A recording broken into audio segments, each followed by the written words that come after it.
Yeah, they did. They had a tabletop exercise that they ran in Boston in August of 2020, 5 months before January 6th occurred.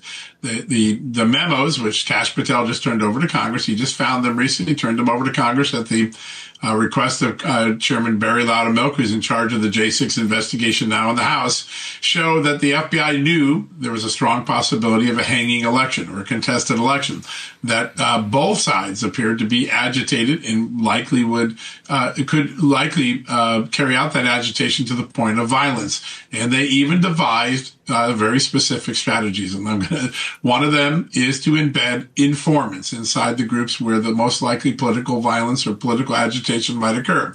That is something that the FBI did. We had 24 informants on the ground on the morning of January 6th. The second thing they recommended was mass prosecutions, even for the most minor of crimes. Exactly what the FBI did after January 6th. Now, there are two big things about that strategy. It's pretty clear the strategy was hatched months before, and that's what they carried out.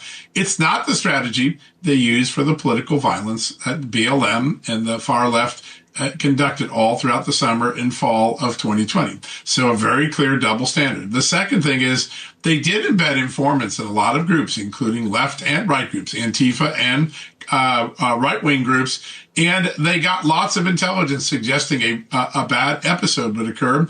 We now know from Chairman Barry Loudermilk that while those warnings were very strong from the informants, the preparations and the warnings from the FBI to their brethren in the Capitol in Washington, D.C. did not exist. They didn't pass on the warnings from the informants. So two failed examples of the Chris Wray era of the FBI.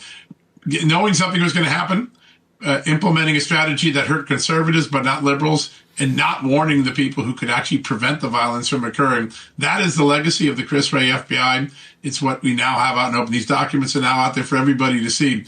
Pretty stunning, though maybe not so stunning given what we've learned about the FBI.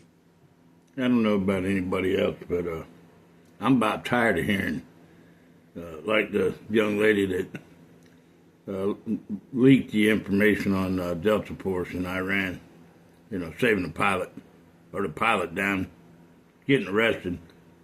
I mean, she should definitely be arrested. Don't get me wrong, but I'm tired of that the government thinks they're above the law. They're not above the law. Donald Trump, you need to start putting these people in jail. I'm telling you, man. Put these people in jail. We've had a belly full of this shit. I know I have.